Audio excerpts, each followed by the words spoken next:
podcast.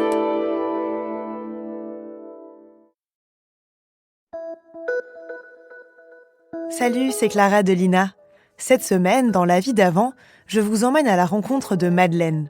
Cette octogénaire a vécu sa jeunesse et sa vie de femme à une époque où la contraception n'existe pas et où l'avortement est interdit et passible de prison.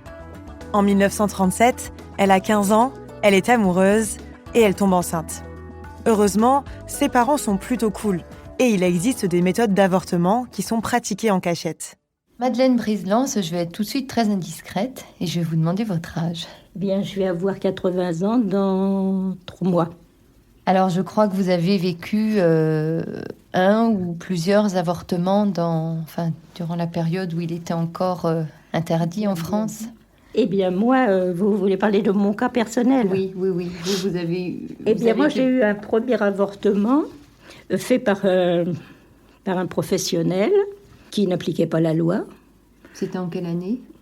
J'avais 15 ans, donc je suis née en 22 et 15...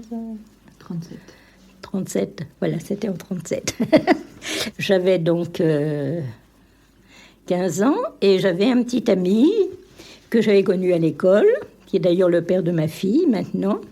Bon, il avait toutes les qualités qu'on voulait quand on est jeune, c'est-à-dire qu'il était jeune, sportif, beau, il chantait bien, bref. Et surtout, bon, il était très, très gentil et très amoureux.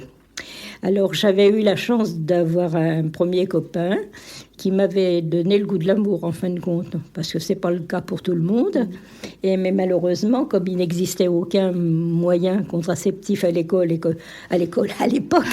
surtout pas à l'école, et que j'avais posé aucune question à mes parents, bien entendu, eh bien, ce qui devait arriver arriva.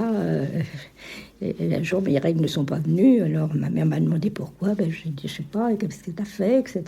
Écoute, oui, j'ai eu des aventures, etc. Vécu, bon.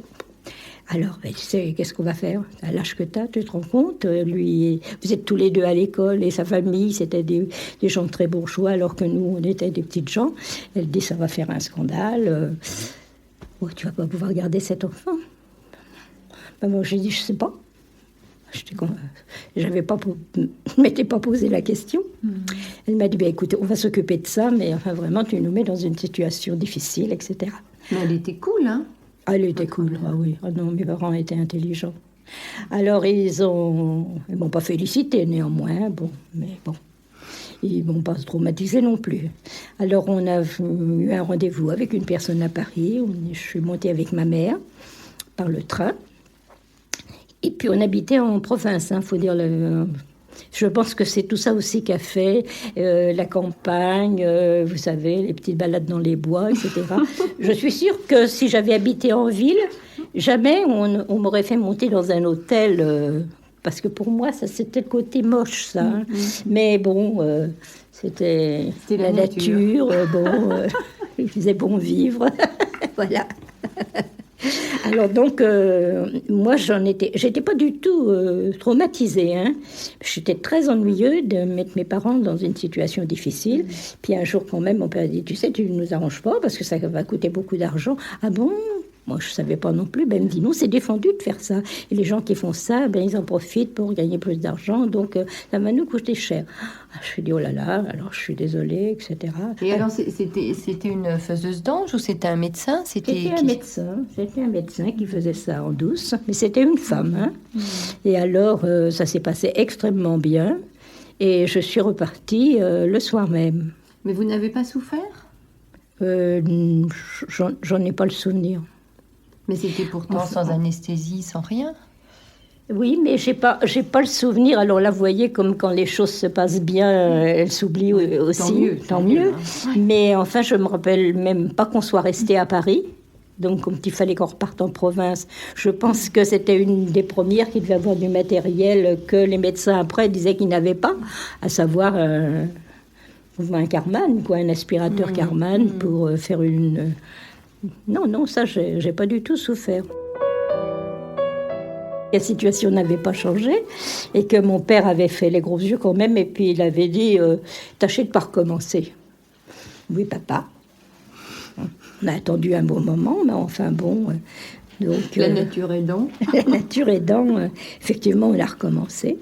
Et puis, bon, j'étais à nouveau enceinte. Bon, j'étais pas stérile, bon, ben, tant mieux quelque part. Mais... Et alors, cette fois, ils m'ont dit, écoute, là, ça va. Bon, alors, tu as le choix. Ou tu décides de te marier avec ce garçon. Alors, moi, j'avais pas 18 ans. Lui, il avait tout juste 18 ans. Ou tu décides de te marier avec lui. Ou alors on le garde et puis, tant pis, on l'élèvera, ce gosse, on n'a pas... Bon.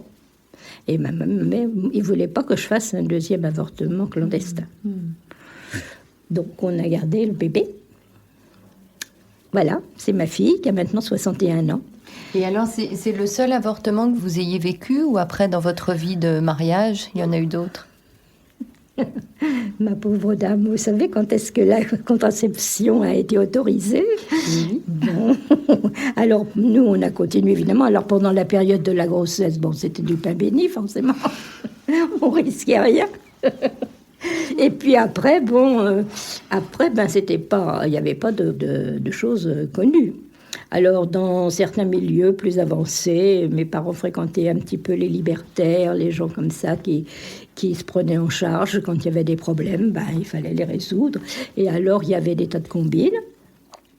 J'ai tout essayé à peu près, quoi. Et mais puis... ça, vous avez tout essayé pour des avortements ou pour la contraception? Non, c'était pour me protéger aussi. Alors, on essayait tout, quoi. Puis, comme ça marchait pas, bon. Mais enfin, donc...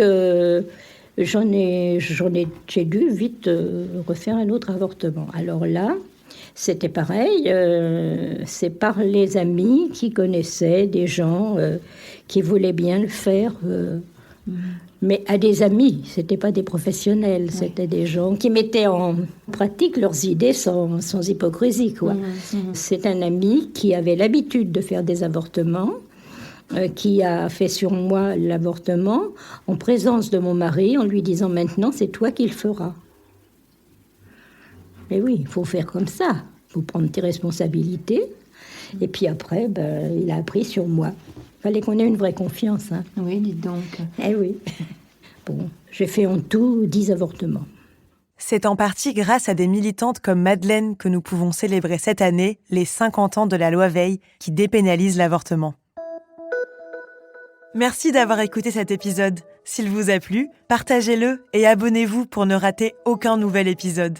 Je vous retrouve la semaine prochaine pour une nouvelle rencontre dans la vie d'avant.